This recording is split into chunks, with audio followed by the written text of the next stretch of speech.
Dan pemirsa, berikut kami tayangkan wawancara eksklusif bersama Ketua DPD Asita Bali, Iketut Ardana. Indonesia, pemirsa, kembali kami menghadirkan wawancara eksklusif untuk Anda dan saat ini saya sudah bersama dengan Ketua DPD Asita Provinsi Bali, Bapak Ketut Ardana. Tantangan pariwisata untuk Bali dengan targetnya, dengan polemiknya, dengan potensinya sekaligus. Seperti apa sih, Pak? Ya, pertama mungkin potensi. Kalau potensi kan sebenarnya pariwisata Bali ini sudah tidak perlu kita ragukan lagi. Ya, Bali ini sudah menjadi destinasi pariwisata yang mendunia. Dari negara manapun mereka pasti sangat tertarik sekali untuk datang ke Bali. Kami di Asita dan juga mungkin stakeholder lainnya berusaha dengan cara legal, syah ya, kami berizin, kami bayar pajak dan lain sebagainya. Tetapi di sisi lain banyak sekali ada usaha-usaha yang ilegal. Yang ini kan perlu ditertibkan. Jadi banyak usaha yang mereka hanya bermodalkan satu laptop saja. Mereka tidak punya kantor yang jelas, tapi mereka punya website, mereka berjualan produk wisata. Nah, ini permasalahan besar sebenarnya. Nah, oleh karena itu sangat dibutuhkan keterlibatan semua stakeholder, pemerintah terutama, yang dalam hal ini yang bertugas untuk melakukan penegakan hukum ini, biar lebih serius bekerja untuk melakukan tindakan-tindakan terhadap mereka yang ilegal. Kenapa demikian? Karena pariwisata kita ini ketika banyak yang seperti itu, nanti dari sisi kualitas juga akan menurun. Dari sisi katakanlah mungkin price, ya, dari sisi harga itu juga bisa jatuh karena mereka. Pada saat kami membuat harga kepada pihak luar itu, semua komponen itu masuk, termasuk pajak kami hitung, semuanya kami hitung. Nah, sedangkan mereka kan tidak. Nah, ini memang perlu mendapatkan perhatian yang serius ya, yang sungguh-sungguh dari pemerintah.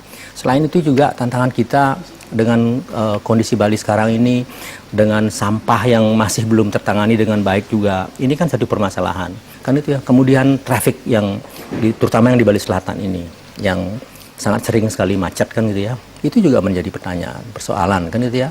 Mungkin mereka akan aman-aman saja ketika berada di luar, ada di Bali Timur, ada di Bali Utara, mereka oke, fine-fine saja, dengan tidak macet, mereka bisa menikmati objek wisata dengan baik. Kalau tidak kita tata, perbaiki sebaik-baiknya sehingga dia tidak lagi seperti itu ke depannya. Nah, ini mungkin perlu penyebaran turis itu ke daerah-daerah lain. Ke Karangasem, ke Bangli, ke Singaraja, semuanya sangat luar biasa. Setiap pojok Bali itu sangat menarik. Kami kan sudah ada waka-waka dan bidang-bidang juga yang akan bergerak di situ. Katakanlah misalnya lingkungan, seperti kami sudah tadi sampaikan bahwa kami memelihara mangrove di Sanur Kau itu seluas 2 hektar.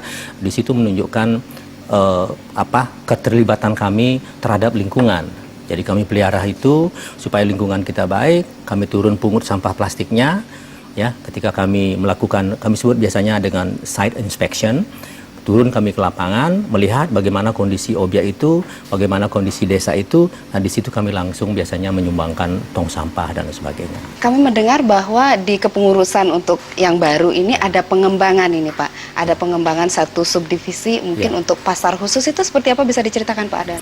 Sekarang dari wisatawan yang datang itu kan sangat kelihatan sekali turis Tiongkok ini datangnya membludak.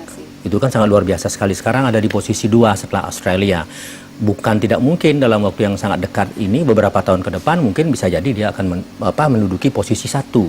Itu kan karena dari negara Tiongkok itu selain yang memang penerbangannya dari sana sini datang, ada juga banyak yang charter flight datang, kan gitu ya. Nah, kenapa di sini kami mengangkat wakil ketua pengembangan pasar khusus? Karena kami melihat di pasar ini banyak sekali ada permasalahan-permasalahan. Apakah itu guide ilegalnya, apakah itu pengusaha ilegalnya, praktek-praktek lainnya yang tidak benar gitulah, yang melanggar aturan kepariwisataan. Nah, di situ kami ingin supaya wakil ketua ini bersama dengan divisi, karena di Asita itu ada divisi-divisi untuk menangani persoalan-persoalan ini semuanya. Jadi yang ilegal tentu kami akan bekerja sama dengan Dinas Pariwisata, dengan Satpol PP, ya kami bergerak bersama-sama satu tim kami mencoba untuk menangani itu semuanya ke depannya. Adakah sinergi yang dibangun oleh Asita untuk memberdayakan masyarakat setempat, terutama masyarakat desa, mungkin dengan desa wisatanya, mungkin dengan Ya, kebetulan komponen dalam lain? salah satu program kami di Asita yang baru lahir pada saat musda ini adalah menjadi Bapak Angkat Desa Wisata. Menjadi Bapak Angkat. Ya, belum kami turun, tapi ini akan kami lakukan nanti. Memang ada di dalam kepengurusan ini akan bertugas untuk itu. Kita harus melihat bahwa wisatawan yang datang ke Bali ini, ketika ingin melihat Bali, ya, itu adanya di desa. Ya, masyarakat Balinya yang begitu ramai itu bisa ditemui di desa. Objek-objeknya yang menarik, upacaranya dan lain sebagainya itu adanya di desa. Nah, oleh karena itu kami ke depannya ini mudah-mudahan itu bisa berhasil. Kami akan berusaha untuk bisa menjadi Bapak Angkat beberapa desa wisata, apakah itu di timur, apakah di utara, dan nanti kami akan bina itu. Nah, bukan hanya sekedar membina saja, kami juga akan mendorong teman-teman kami untuk membawa wisatawan ke situ, sehingga masyarakat desa itu bisa turut juga menikmati pariwisata ini, ya. Jadi tidak terkesan bahwa itu pengusaha travel agent saja, guide saja yang menikmati turisnya, tidak seperti begitu. Tetapi masyarakat lokalnya pun kita inginkan mereka merasakan, oh betul, Bali ini sebagai destinasi pariwisata dan mereka juga ikut menikmatinya. Kalau kontribusi terhadap budaya Bali yang merupakan kekuatan unggul untuk pariwisata itu sendiri seperti apa, Pak, kontribusi dari Asita? Kami selalu bersuara bahwa Bali itu adalah sebagai cultural tourist destination. Itu yang menjadi barang dagangan pokok kami. Yang lainnya itu adalah tambahan, suplemen yang lainnya, gitu kan? Teman-teman kami yang Partus 3 ini rata-rata konten daripada produk wisatanya mereka, paket wisatanya mereka itu adalah budaya. Jadi itu yang menjadi unggulan. Maka dari itu tim kami yang akan turun menemani turis itu mereka harus sangat memahami soal budaya ini, kan gitu ya. Budaya ini menjadi potensi utama. Yang lainnya baru kemudian itu Sudah kan. masuk ke agenda Asita, Iya, Pak, dan ya? itu kan memang perlu ada juga, kan gitu ya. Daya tarik lainnya, katakanlah seperti misalnya water sport yang ada di Tanjung ini kan kita butuhkan itu untuk tamu yang memang perlu ada ya. Kalau kita ingin mengembangkan bisnis, ingin membuat bisnis kita lebih besar, ya tentu tidak bisa juga kita monoton hanya berpatok dengan yang itu saja. Kita harus mengembangkan juga ke depannya. Baik. Ya. Pak Ardana, 2 pertanyaan terakhir ini. Cerita sedikit, Pak, tentang Bali and Beyond Travel Fair. Bali and Beyond Travel Fair ini lahir di Asita tahun 2012. Tetapi kami baru berhasil menyelenggarakannya di tahun 2014 untuk yang pertama kali. Kemudian oleh karena kami melihat bahwa di Indonesia ini belum ada satu event promosi pariwisata yang berkelas dunia, maka bersama teman-teman kami putuskan, oke, kita harus lahirkan. Ya, apapun itu nanti tantangannya, kita harus punya ini. Nah, berhasillah itu berjalan selama 3 tahun, 2014, 2015, dan 2016.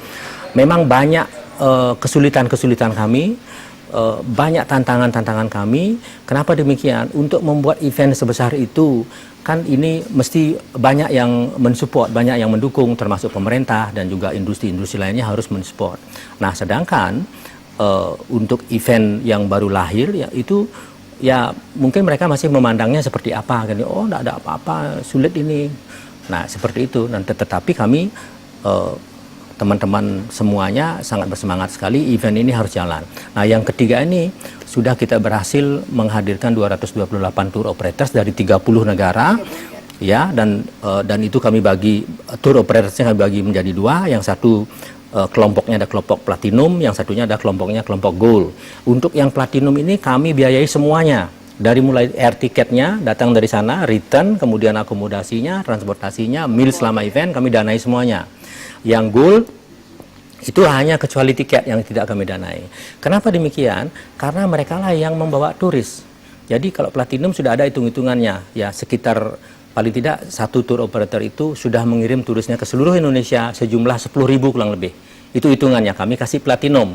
Jadi semuanya ditanggung mereka datang sini. Yang gold ya di bawah itu. Mungkin mereka baru ngirim 5.000, 6.000, 7.000 ya. Tetapi ada juga tour operator meskipun mereka belum mengirim tamunya ke sini, tapi mereka punya potensi. Misalnya mereka sudah mengirim tamu begitu banyaknya ke Singapura, ke Malaysia, ke Thailand. Nah, oleh karena itu kami juga bisa mengundang mereka itu sebagai platinum. Karena Indonesia adalah negara yang sangat dekat sekali, ya tentu ke depannya mereka bisa jual juga. harapan Bapak di 2017 dan 2018, karena 2018 Bali tentu akan ada regenerasi kepemimpinan. Pemimpin seperti apa sih Pak yang dibutuhkan oleh Bali era ini Pak? Ya, berbicara masalah pemimpin ke depan Bali ini, saya sebenarnya selaku Ketua Asita dari dulu sudah sering-sering sekali kami berbicara. Oleh karena Bali ini adalah daerah tujuan pariwisata, harus salah satunya adalah yang sangat-sangat paham soal pariwisata. Selain paham pariwisata, yang tentu kan mereka juga banyak mengetahui persoalan Bali ini akan seperti apa. Bali ini akan berjalan kemana ke depan dari sisi budayanya, dari sisi lingkungannya, dari sisi kependudukannya dan lain sebagainya. Kan tentu di situ mereka juga harus mempunyai brain lah. Kan tidak bisa hanya pengetahuan soal pariwisata saja, tetapi harus banyak juga pengetahuan. Kami sangat yakin sekali bahwa di pariwisata itu banyak figur yang seperti begitu. Baik, pemirsa, demikian tadi wawancara eksklusif kita bersama Ketua DPD Asita Provinsi Bali, Bapak Ketut Ardade. Saya Jurjubi undur diri, salam.